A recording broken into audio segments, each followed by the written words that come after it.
হ্যাঁ, কেউ স্কিপ করবেন না। আজকে খুব গুরুত্বপূর্ণ বিষয় নিয়ে কথা বলতেছি, সেটা হলো মেথি নিয়ে। মেথি খুব চমৎকার কাজ করে, সেটা হলো গ্যাস্ট্রিকের কাজ। তো আমার প্রচুর পরিমাণ গ্যাস হতো এবং এত পরিমাণ গ্যাস হতো সেটা হলো আমার মানে পেট থেকে মুখ দিয়ে আমার গ্যাস বের হতো।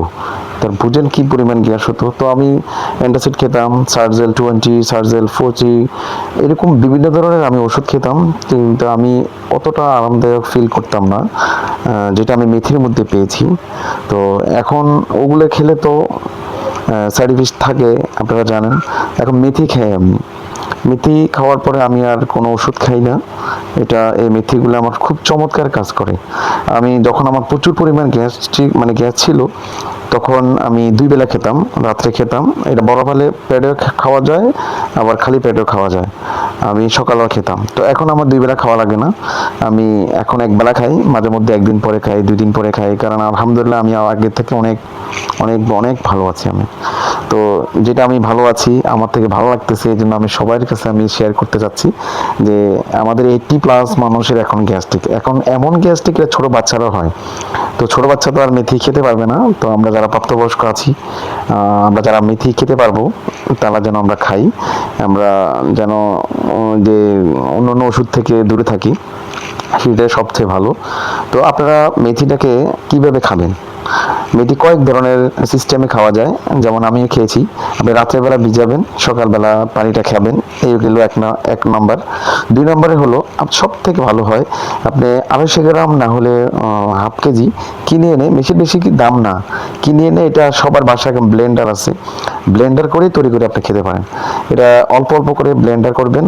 এখন যখন গুঁড়ো হয়ে যাবে, এগুলা একটা কাঁচের বয়ামে রেখে দিবেন। রেখে দেওয়ার পর এটা রাত্রে ১ চামচ, সকালে ১ চামচ। যাদের বেশি গ্যাস তারা ২ বেলা খেলে এনাফ, ৩ বেলা খাওয়া লাগবে না। তারা ১ সপ্তাহ ২ বেলা খান, তারপরে এটা এক বেলা চলে আসেন, রাত্রে খাবেন অথবা সকালে খাবেন, খুব আরাম পাবেন। আপনার গ্যাস্ট্রিক থাকবেই না।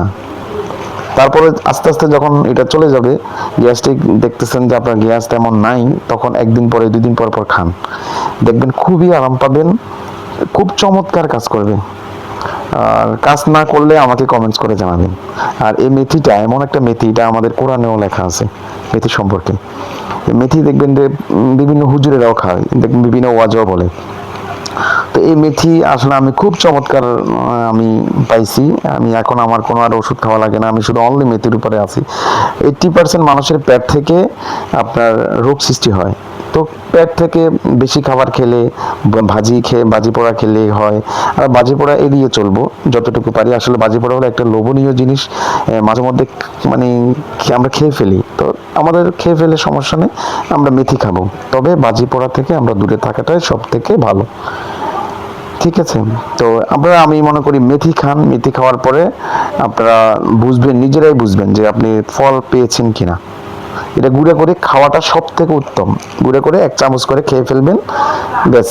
একটু পানি দিয়ে, আর কিচ্ছু লাগবে না। ঠিক আছে? তো আমাকে কমেন্টস করে জানাবেন কে কে খেয়েছেন বা কতটুকু উপকার পেয়েছেন। তো পরবর্তীতে আমরা আরও আছে কালো জিরা নিয়েও আলোচনা করব ইনশাআল্লাহ। ওকে, থ্যাংক ইউ। আসসালামু আলাইকুম।